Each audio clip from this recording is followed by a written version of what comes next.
Hello, Whovians! Hooray! We're back to the third channel. Huzzah! Doing more crazy, weird, and wonderful interviews. I do the sound effects for free. Um, so today we are back with another glorious, amazing, and exceptional interview. Yes, exceptional. Exceptional for one reason and one reason only. I have not checked this, so this might not be the fact. But if I'm not mistaken, and I can check I can check now, but if I'm not mistaken, our very last video on this channel is very much, if I am correct in saying that, is very much relevant to what we're about to talk about. It's very relevant, and you'll see why in 2 seconds. So, today, my guest is best known for playing Vanguard Pittman in Doctors. See, that's the connection. It's the one and only Sir Sarah Moyle. Hello there. Hello. So we'll start at the very beginning because Julie Andrews once said it was a very good place to start, and she hasn't been wrong since. How did you get into the world we called acting?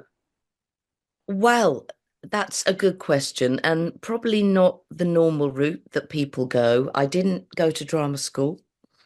Some people might say it shows.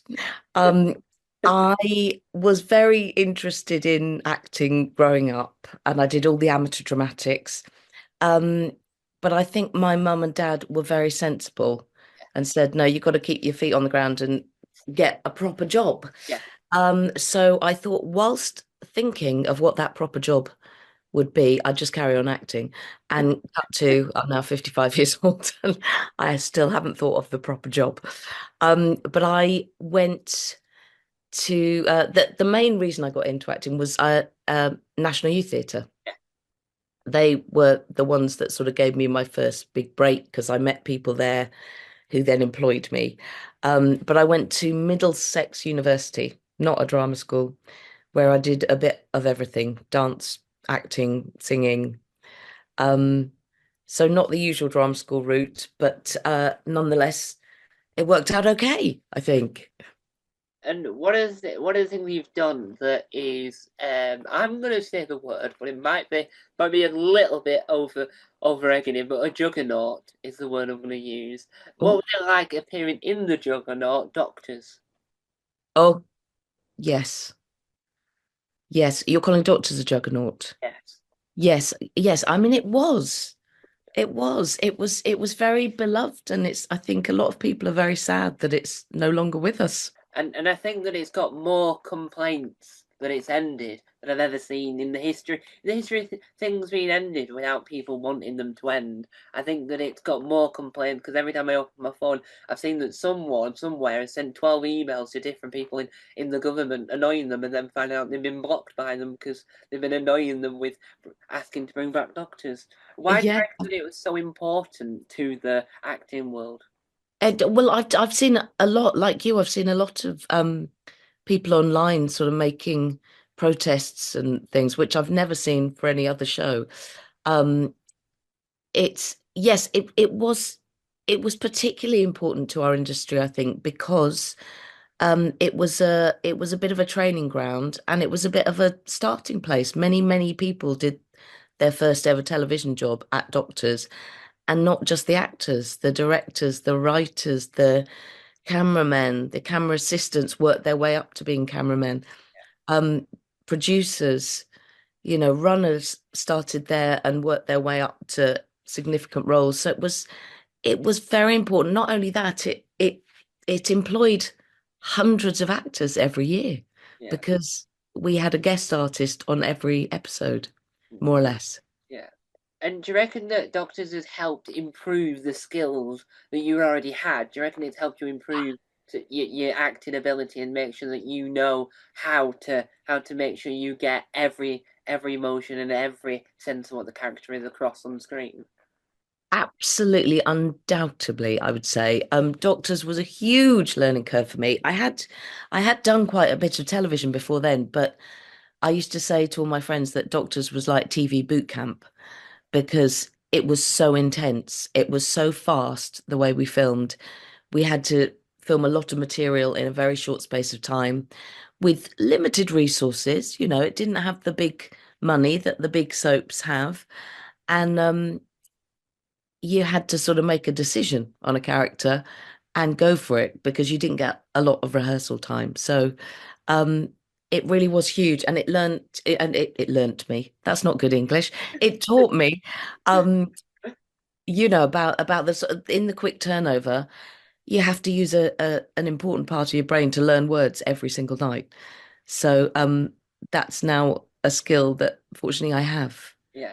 Disappearing a little bit as I'm getting old, but yeah, the learning lines thing, very useful to have. And do you reckon that doctors? Do you reckon that it? Why do you reckon that doctors became this? When I've called a juggernaut, why do you reckon that it became so popular? I love that you call it a juggernaut. I think it was. Um, I think it was so popular because of the story of the day, which is a bit different to the other soaps. That you could connect with the regular characters. There were 11 or 12 regular characters whose stories were thread through the whole thing. But every day, if you weren't quite sure what was going on with them, every day you'd get a new story. So it was like in the olden days when I was growing up, there used to be a thing called Play for Today, which was very, very popular. But also, I think, everyone's experienced going to a doctor's surgery. Everyone's been poorly at one time or another. Everyone's experienced some sort of a crisis. And I think these characters were very relatable. And also, I think it being on in the middle of the day. It was a comfort to some people. It was a break for some people in the day, a regular routine to sit down and share their time with the doctor's characters. And why do you reckon that it got away with so much? Because as you said, it was in the middle of the day. Why do you reckon it got away with some of the like more tougher storylines, even though it wasn't in the time where Watershed would attack it?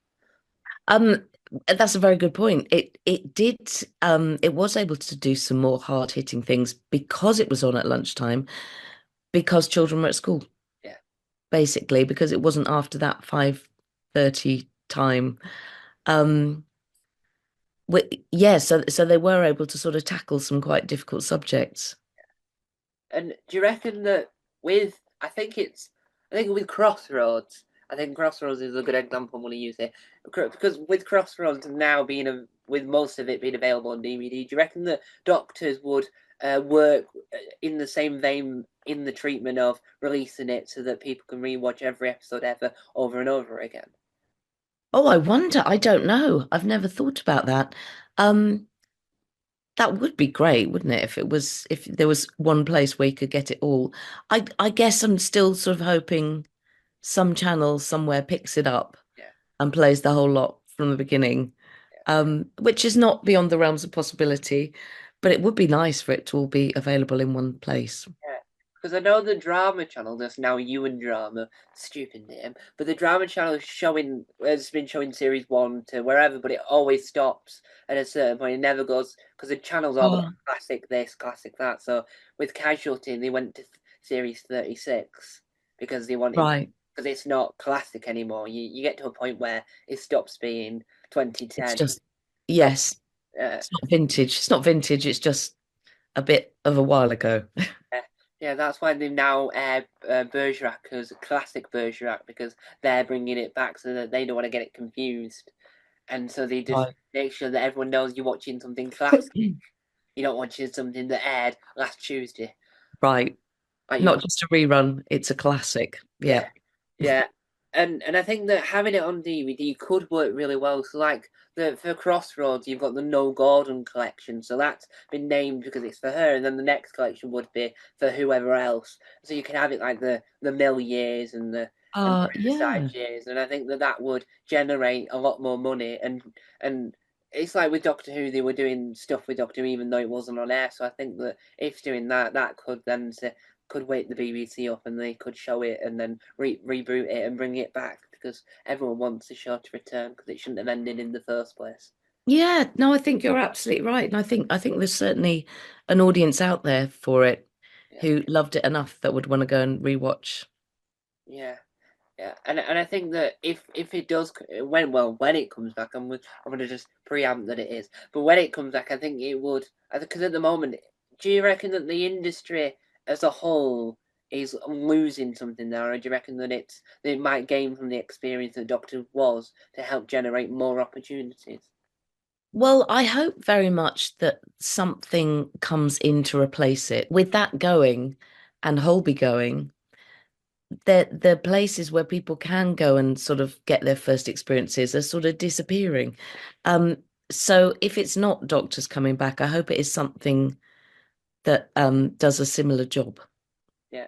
And one of the other things you've appeared on is steadily becoming a firm favourite, a popular. It's becoming popular enough for it to move from the channel it's at to air the first series on the BBC. So it is popular. What was it like appearing in the I think it's the when I say the Sister Boniface Mysteries? The Sister Boniface Mysteries. I had the best time doing that show. It was basically my first job after leaving Doctors. So, as you can imagine, I left Doctors thinking I may never work ever again, because that's what us actresses think Yeah, when we finish a job. And I was asked to do it. I didn't have to audition, which is always an absolute joy. And I had the best time. And mainly I had the best time because a lot of the staff there have also worked on Doctors. yeah. So it was very, very friendly. And I saw lots of familiar faces. And I just had a really good time doing it. It's a very, very nice team. And why do you reckon, even though it was a spin-off of a beloved program already, why do you reckon that it's become popular in its own right? I think it's very charming. It's very witty. It's got a gorgeous cast. And I think again, it's that sort of feel-good telly Yeah, that,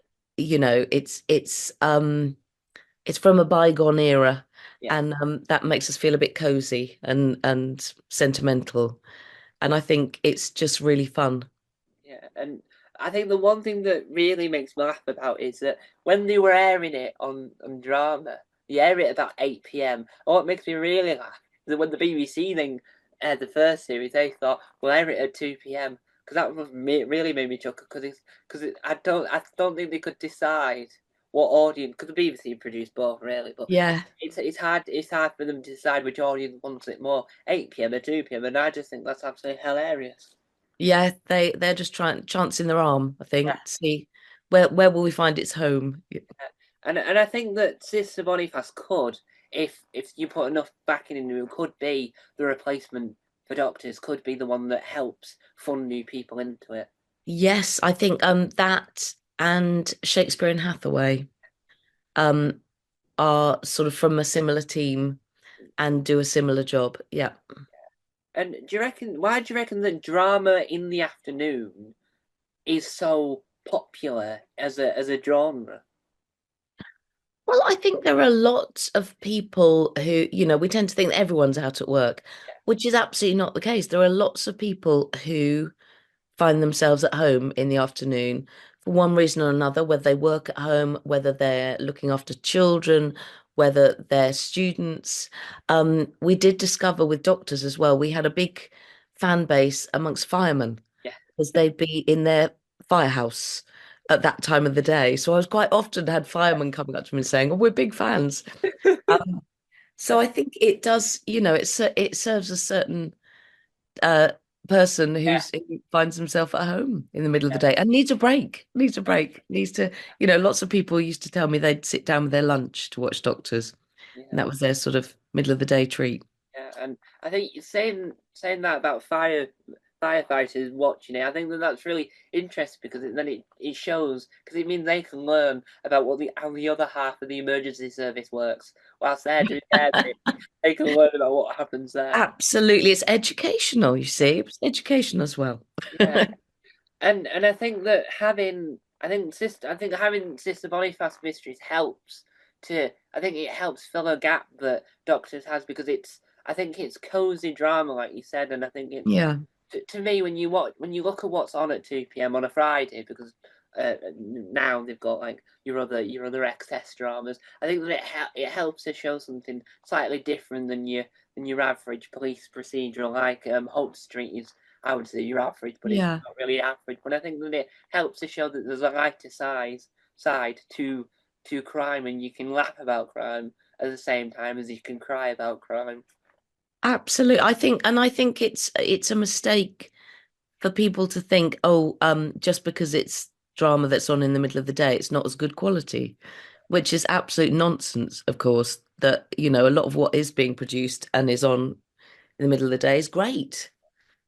And one of the other things you've worked on is steadily becoming even more popular because now, and I'm not promoting or tooting my own horn here, but there are now two podcasts based on this program due to the fact that the main character in it is a popular actor anyway. What was it like appearing in an episode of The British Empire? Oh my goodness, that was a very, very, very long time ago. I was in my 20s, and the reason I ended up doing it was because I was in Les Miserables in the West End, and I was working with the fabulous Harriet Thorpe, who of course played the receptionist on the British Empire. And she asked me if I would basically come along and help out because they had a weird episode where she had an alter ego, so she had to be talking to herself. Yeah, So my job was to go and be the other side of her. So they put me in a big wig, yeah, and I had to, yeah, basically whenever you saw her with herself standing in front of it, it was me.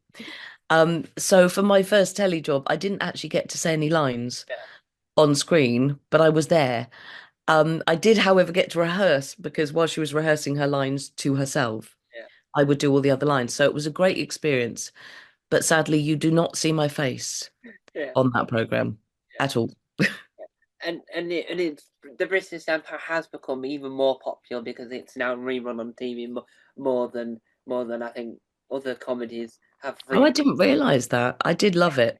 Because it gets repeated on That's TV too. It was repeated all the time on Forces TV before it shut down, and so every channel that has access to it, and it was on ITVX, so it was available to watch, and it was available on DVD. And I think that's one of the things that it helps save what I like to call the archive. It helps save the history Yeah. of TV, and I think that that's what's important in this day and age is to make sure we save what was before, so that people can watch what was before and then learn from that and go, this is how you make excellent TV. Let's try and make even more excellent TV now than we did before.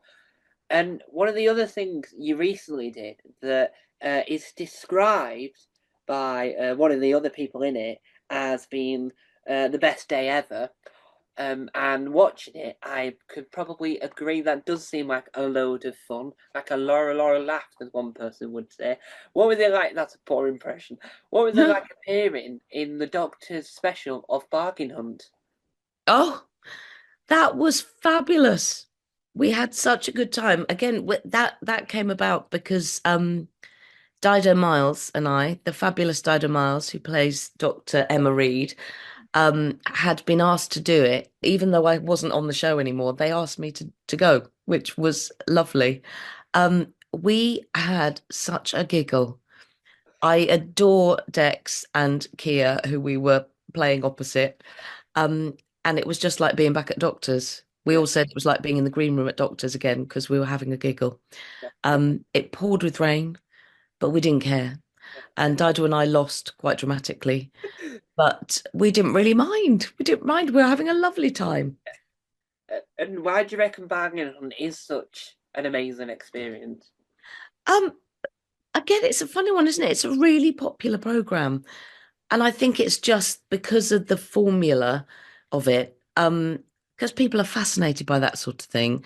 It's the competition element plus the history element plus shopping, which a lot of people like. So I think that's why it's so popular as a telly program. For us doing it, it was so fun because it was so out of the ordinary.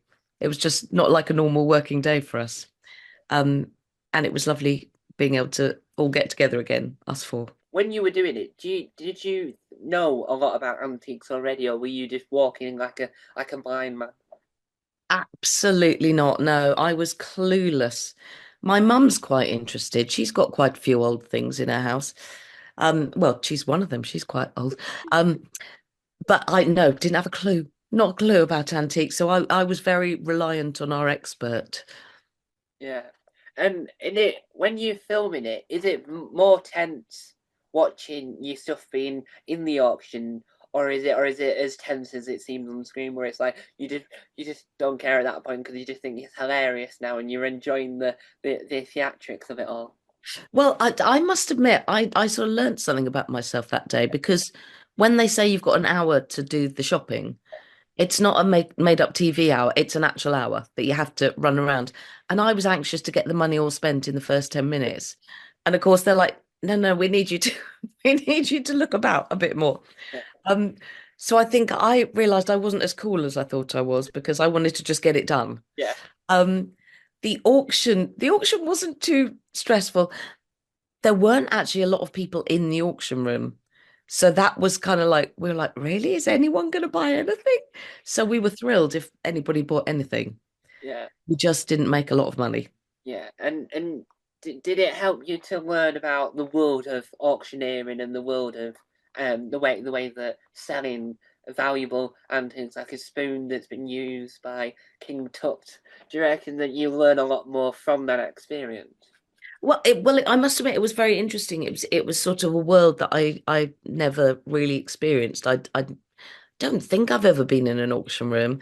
And they're very skilled, those Yeah, people, not just at sort of, like fast talking, but in selling the items, making the items appealing yeah, and interesting, is a real talent. yeah. So yes, I did find that fascinating, and I think for lots of people, it's a real passion.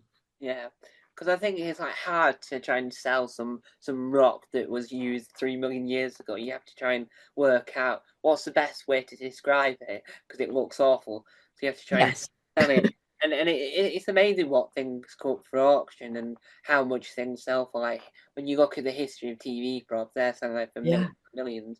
I'm slightly surprised that the Doctor's set not to try to sell anything at auction because it would go for millions. Someone can recreate the doctors at the mill in the back garden. Yeah. If they had all the pieces, it's like if you go to IKEA, you just you get flat pack doctors for furniture. Yeah. Yeah. I don't know. Honestly, I don't know what happened to the set. I don't know if they just smashed it all up or if they did try and get rid of it or they did sell it off. I don't know.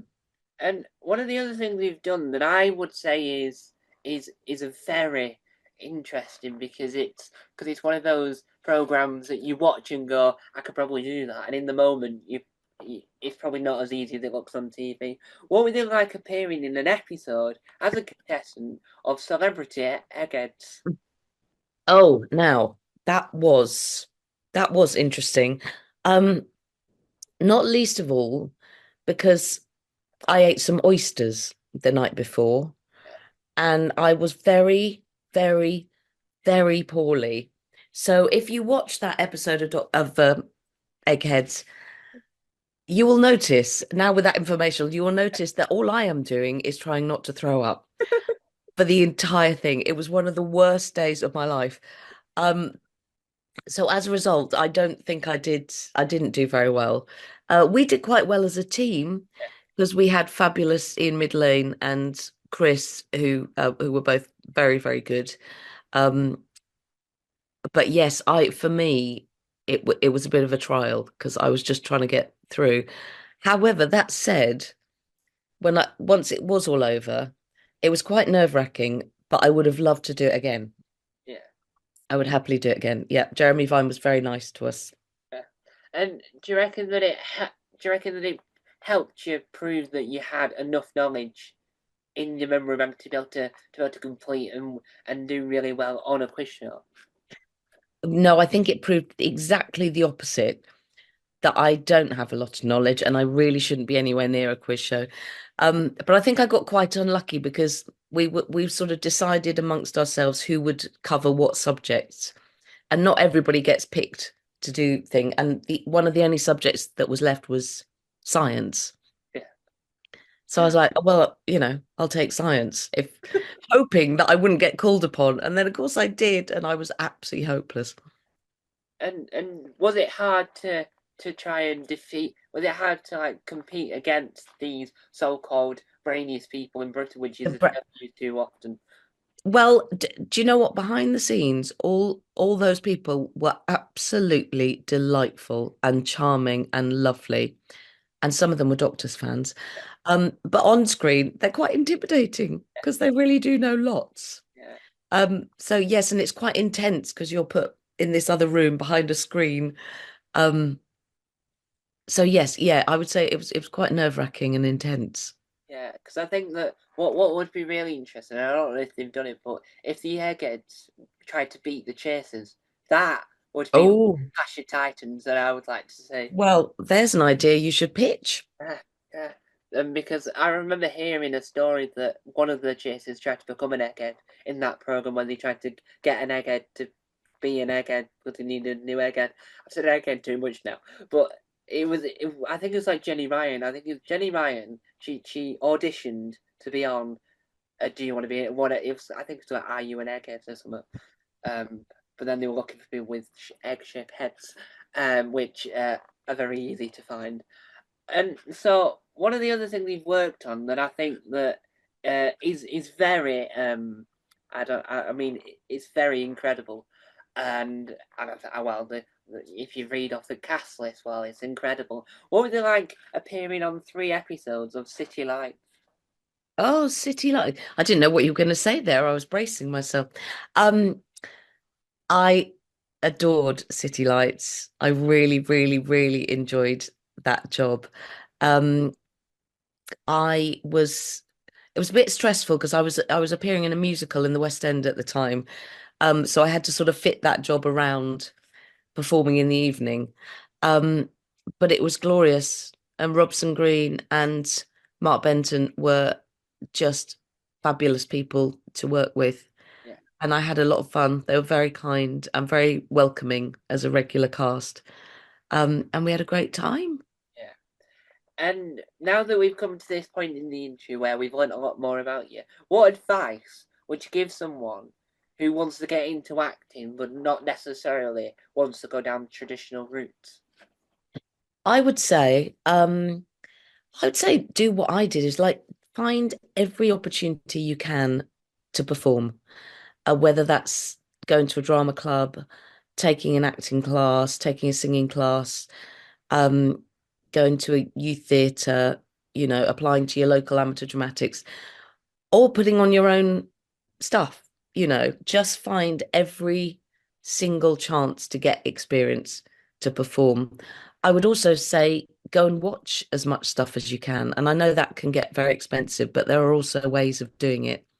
Go and see as many things as you can. I would seek advice from people, you can write to agents, you can write to casting people, you can ask their advice.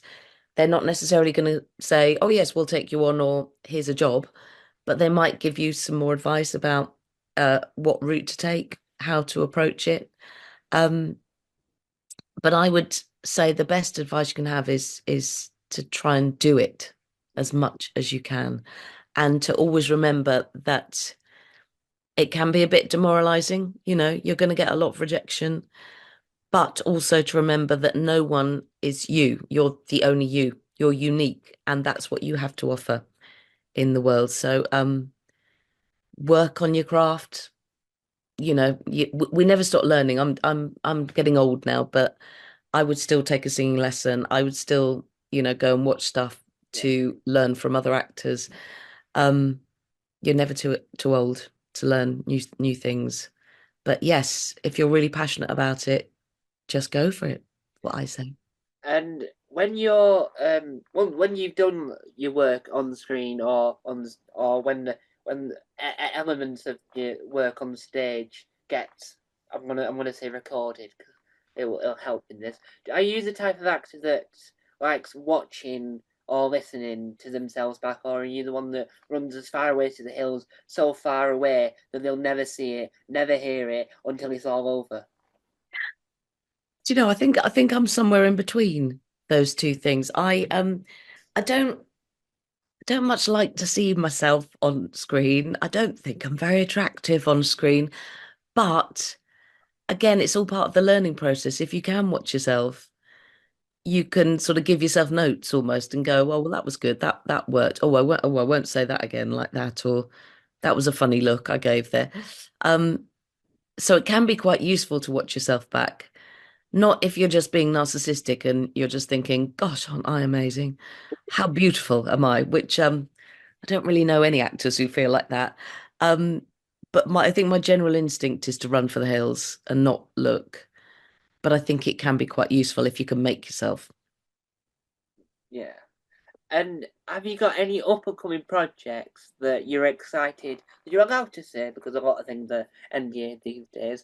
Is there anything that you're excited for people to see slash hear, whether or not that's on screen, stage, or on audio? Are you excited for anything that you're allowed to talk about that you want people to know about? Well, I'm currently very excited about the fact that I am in a production of My Fair Lady at the Leicester Curve. It's the most stunning production. We didn't know it was going to work out so beautifully, but it really is a five-star smash, and I'm having the best time ever. I can't believe my luck working with an incredibly talented cast. So if any of your listeners should find themselves in the Midlands, it's a beautiful theatre. It's absolutely amazing. The show is stunning. Yeah. It looks gorgeous, and I'm absolutely loving doing it. Um, I did just get a job yesterday as well, which I can't talk too much about, but I shall be touring in a play Oh. next year, And starting in February. when you're on stage, you reckon that you acting improves even further because you learn other elements from being on the stage, or do you reckon that you sort of have to keep your acting the same as you would do if you were filming on TV? Oh no, it's chalk and cheese actually being on television and being on stage. Um, Both require a certain set of skills, and in both elements, you can just keep learning, keep learning. I'm particularly loving this job right now because I haven't done a musical in 10 years. So I'm polishing my dancing and my singing skills again, which I haven't done for a very long time. Um, but yes, both require you to sort of be open to new things and to trying new things, and yes, keeping your skills polished. Yeah, and you reckon that it helps with you to go because on stage you're on like most nights. Do you reckon that that helps to say, "Well, I did it like this the other night, but I think I can sort of improve myself and do this." Do Oh, you reckon that helps? without a doubt, because once you've committed a scene on television, that's it. There's nothing you can do about it. Whereas in the theatre, night after night, you get another chance to try something a bit differently. Um, and yes, I think it does. It helps you sort of hone those skills and really be particular about how you want to do something. And why do you reckon that the theatre is having a renaissance these days? Because I think I've got a feeling that I think the theatre now is more popular than I think it's ever been because I'm hearing because you watch like Sunday Brunch and a lot of the actors are on there to talk about their theatre shows. Why do you reckon that the theatre has become more popular again? Um, I'm not entirely sure. I think it could be that what I'm seeing a lot these days is a lot of these big stars who are on film and television are now maybe opting to do theatre, which is great because it brings in a new audience, maybe. People who might not have gone to the theatre ordinarily might go and see somebody that they loved on screen. So that can help bring new audiences in, and we hope, they will then love theatre and keep coming back. Yeah. And do you reckon that if do you reckon a Doctor stage show or musical would work? Because Oh, a lot of TV shows now are being, even though they've not aired in like 15, 20 years, they're now being converted into a stage production. that would be, well, I have to. tell you that myself and Ian Midlane used to talk all the time about doing a musical theatre episode of Doctors. But now it's no longer on screen. Perhaps, yeah, perhaps it could be a stage show. That's an idea. It is because there's a few. I think I can name one. I heard there was a. I've never seen it, so I don't know how accurate my information is. But there was a program called Smashed. I've never seen it, but that's becoming a musical. It's hasn't aired in so many years, but that's becoming a musical because of it being popular on TV. Yes. Someone took it away from them and went, "Here you go, pop it on stage." And I absolutely loved that television program and was devastated when they just stopped it. So, yes, I hope it's a massively successful stage show. yeah. And how do you reckon that doctors would work on stage because of how fast paced and how the thing works? How do you reckon the stage version of doctors would play out?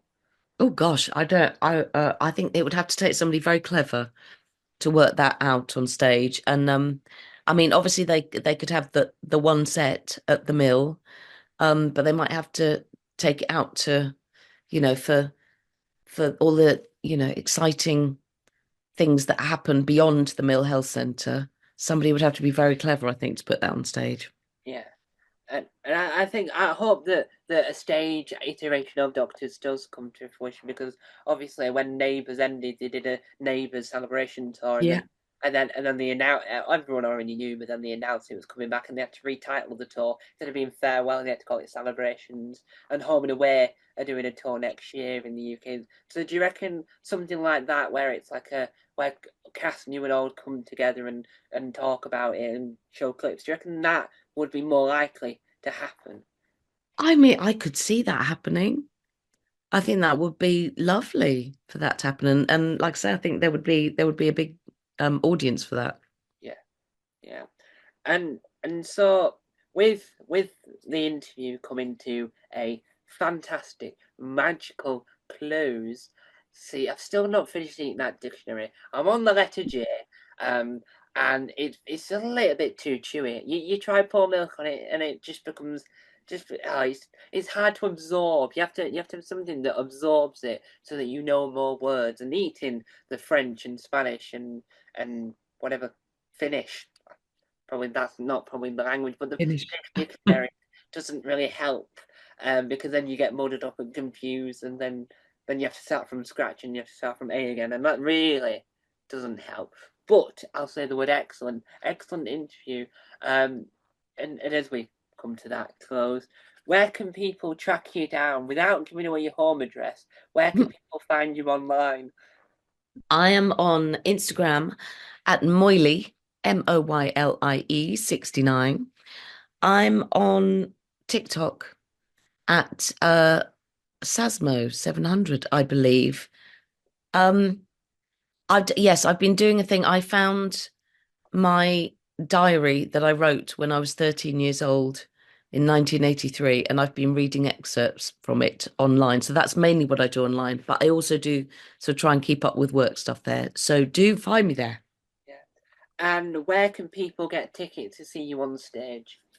If you go to the Curve website, Leicester Curve Theatre, you can book there online, or you can also find the box office number there and go directly to the theatre.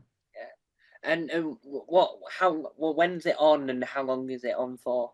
We are on right now, and we run, it's quite a short run. We run until the 4th of January next year. But I would encourage you to come. It's just the most beautiful show. And so that is a beautiful way to close with the word beautiful because obviously that's better than most words in the well, it's a good word um, because you can use it in many different contexts. And so there we have it, another glorious magical interview and amazing. And so there we have it. You'll be able to see more interviews from me, and you'll see more videos about doctors. So there won't just be two videos. I'll go, it's over now. Bye bye. It won't be that. There'll be more about doctors because you have to unpack the world of doctors, not actual medical professional doctors. I don't have that insight, but the world of fictional doctors in the soap world, not fictional doctors is casualty, because that's not a soap, that's a continuing drama. I will fight anyone that disagrees.